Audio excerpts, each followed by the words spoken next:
Oke guys, balik lagi bersama gue Bagus Darmawan. Di video kali ini gue akan mereview satu produk yang sebenarnya sudah pernah direview, yaitu tutup kopling PK untuk Vespa PTS dan Spesial 90. Waktu itu di video sebelumnya, video ini saya mereview dari merek Polini ya guys. Nah, akan tetapi yang saat ini sekarang saya review itu adalah merek Krimas. Nah, apa sih perbedaannya dari merek Krimas dan merek-merek lainnya? Sebenarnya sudah saya bahas sebelumnya, tapi kita akan tampilkan yang merek Krimas di video kali ini. Cekidot, ini dia produknya.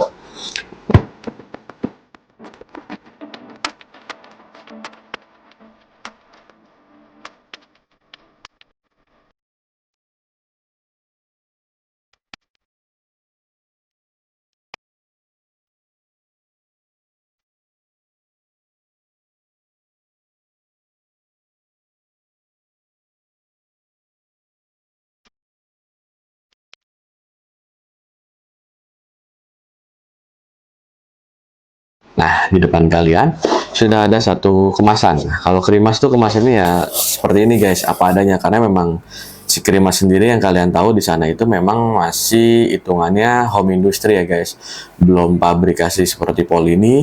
Jadi untuk secara kemasan dan packaging juga tidak semenarik Polini yang memang sudah pabrik besar. Nah, Krimas itu masih bisa dalam kategori home industry di Italia, karena memang si Cristian Marelli atau Krimas ya sendiri itu dia adalah seorang pembalap dulu, dan dia membuat satu produk khusus untuk Vespa karena memang hobinya dia balap seperti itu. Oke, langsung aja cekidot. Yang kali ini Krimas itu ada dua produk, yang satu warna hitam, yang satu warna silver. Nah, kurang lebih sebenarnya sama untuk kegunaannya, hanya tinggal kalian konsepnya ke arah mana engine-nya, karena kan ada engine sekarang itu kayak engine SIP, dia ada dua varian, warna hitam dan warna silver untuk mesinnya. Jadi kalian kalau mau mesin hitam biar satu warna dengan tutup koplingnya bisa beli yang warna hitam dari Krimas, atau engine silver tutup koplingnya bisa beli warna silver. Nah, cuman emang kebanyakan tutup kopling itu warna silver guys, yang laris di pasaran. Nah, ini dia isinya, kemasannya cuman itu aja, sudah tidak ada lagi.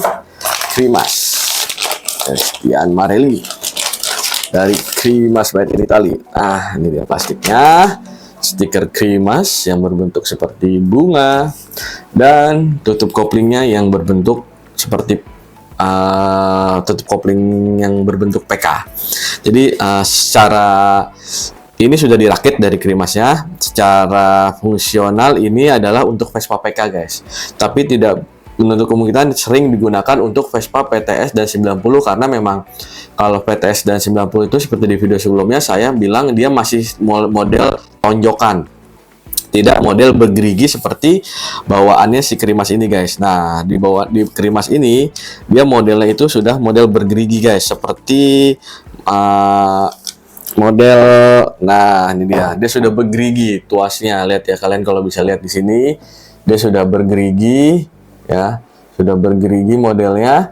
Nah, dia lebih kuat secara pendorongan karena gigi ketemu gear. Nah, kalau yang PTS itu dia modelnya tuas tonjokan, dia di sini dua. Jadi tuas tonjokannya itu dia mau ngangkat nurunin, jadi cuma satu tumpuannya. Beda sama gear yang memang sudah banyak mata giginya, dia membuat tuas itu nunjuk ke atas, didorong oleh gear. Seperti itu fungsionalnya guys si kopling PK, karena memang penyempurnaannya Vespa PK itu kan hadir di tahun 80-an.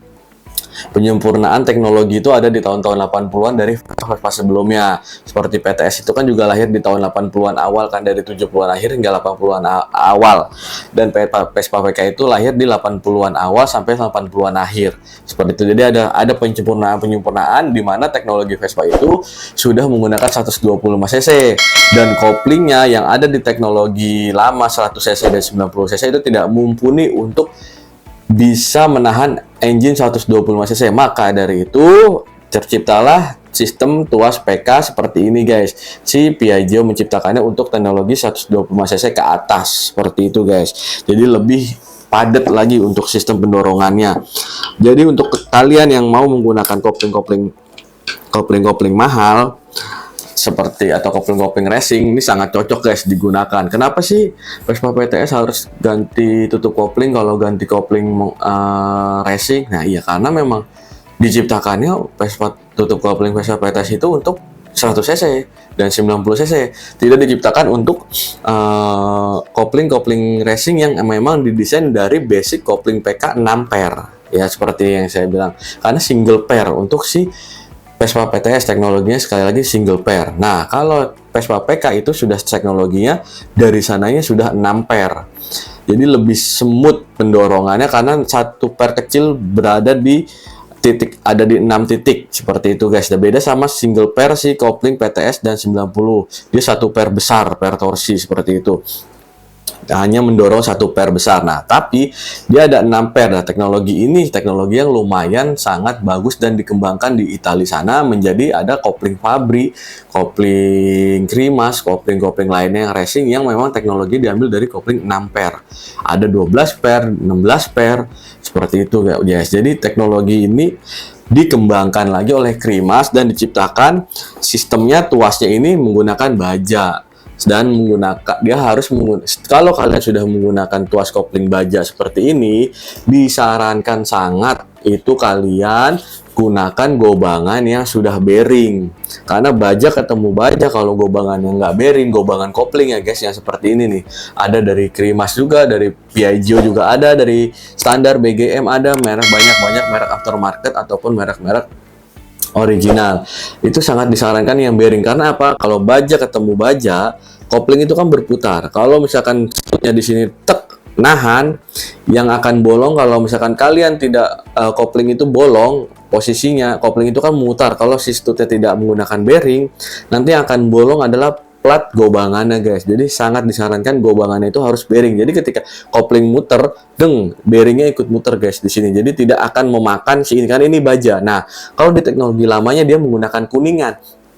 Yang akan habis kemakan itu adalah kuningannya. Jadi kenapa di Vespa-Vespa lama itu kalau yang gobangan kuningan sering sekali setahun sekali ganti kuningan, gobangan kuningan, karena ganti apa namanya, bahasanya bukan gobangan, bahasanya itu tuas kopling atau stud kopling yang kuningan.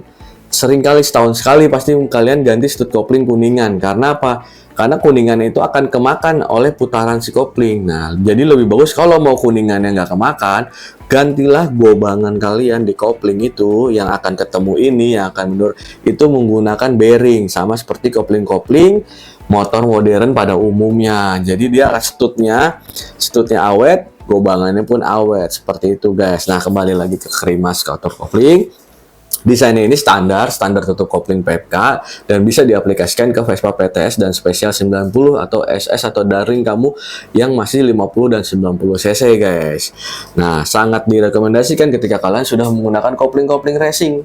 Sekali lagi sangat direkomendasikan. Karena apa? Membuat tonjokan kopling kalian menjadi lebih lembut dan lebih smooth, karena seperti tadi yang saya informasikan, dia menggunakan gerigi bukan tuas tonjokan lagi guys. Jadi tenaga yang disalurkan ke dalam sini untuk mendorong kopling itu full tersalurkan dari gigi-gigi si tuas kopling dan stud koplingnya ke arah gobangan, seperti itu. Untuk material kurang lebih sama, tapi seperti yang saya bilang sebelumnya, tapi Krimas saat ini sudah lebih better guys, lebih padat nih. Nah, sebelumnya di batch sebelumnya itu Krimas itu sangat enteng sekali guys, terlalu enteng tutup koplingnya. Nah, beda banget yang sekarang ini udah sangat baik. Jadi untuk kualitas sebenarnya tinggal di antara berbagai merek tutup kopling seperti Polini, Krimas, BGM atau SIP, itu tinggal di kalian percaya ke arah mananya aja. Sama kak, biasanya yang dilihat itu adalah bentuk tuas koplingnya ini guys.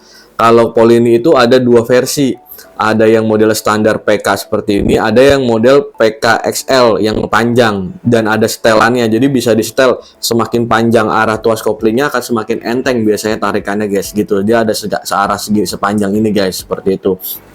Ada dua versi tuas. Sama di SIP juga ada dua versi tuas. Nah, kalau di Krimas itu cuma ada dua versi warna aja guys, hitam dan silver, tapi secara tuas dan seluruhannya itu semua sama guys. Tidak ada yang dibeda-bedakan seperti itu. Untuk BGM juga standar modelnya seperti itu. Dan untuk pemilihan apa sih bagusan mana, bagusan mana. Nah, kembali lagi ke kalian kebutuhan. Kalian, kalau saya merekomendasikan semuanya itu bagus. Karena memang semuanya itu dasarnya basicnya dari PK guys. Mau merek apapun ya, kembali lagi saya informasikan, semua merek yang mengeluarkan tutup kopling ini bagus, tinggal kembali ke selera kalian. Kalian lebih percaya Polini, kalian lebih percaya Krimas, atau kalian lebih percaya BGM, atau kalian lebih percaya SIP. Nah, setelah itu kalian sudah jatuh pilihannya, kalian balik lagi ke arah tuasnya. Kalian pilih kalian kebutuhan tuasnya seperti apa. Misalkan yang disarankan mekanik yang panjang itu cuma ada di yang ada cuma ada di Polini dan SIP. Nah, berarti tinggal dua merek itu. Nah, kalian tinggal pilih yang tersedia di antara toko-toko online atau yang ada di sini di Indonesia itu merek apa ya. Kalian tinggal pilih. Kembali lagi, jangan tanya pernah bagusan mana antara merek ini merek ini. Ya, itu pertanyaan klasik yang menurut saya tidak perlu dijawab lah. Nggak usah. Kalian tinggal balik lagi ke karena emang semua sama. Sudah saya jelaskan semua sama. Balik lagi kebutuhan kalian atau mekanik kalian menyarankan pakai apa. Tinggal yang tersedia di sini apa. Jika memang tersedia itu sesuai pilihan kalian, silakan dibeli. Karena merek hanya sebatas merek aja, kualitas sama, bentuk juga sama, dan tidak ada spesial khusus di antara tutup kopling merek lainnya. Ya perbedaannya hanya ada di tuas ini. Yang mempunyai dua model tuas itu ada di Polini dan SIP. Untuk di BGM Krimas dia hanya standar tuas, yaitu standar tuas model PK. Seperti itu guys. Nah, kurang lebih review untuk tutup kopling Krimas seperti itu saja, karena memang kita review dari yang ringan-ringan saja, tidak kita review secara penggunaan, tapi hanya kita review secara berdasarkan pengalaman. Nah, seperti itu aja guys ya. Nah, oke, terima kasih buat teman-teman yang sudah menyaksikan video ini. Mudah-mudahan video ini bermanfaat buat teman-teman yang sedang mencari dan mempertimbangkan produk-produk aftermarket. Nah, buat teman-teman, jika memang video ini bermanfaat, silahkan di-share dan di-like dan di-komen untuk produk apa yang ingin kalian dibahaskan oleh kami. Silakan komen dan akan kami buatkan video reviewnya secepatnya jika produk itu sudah ada di kami. Buat teman-teman, sekali lagi terima kasih. Jangan lupa di subscribe untuk perkembangan channel ini di kemudian harinya. Terima kasih teman-teman.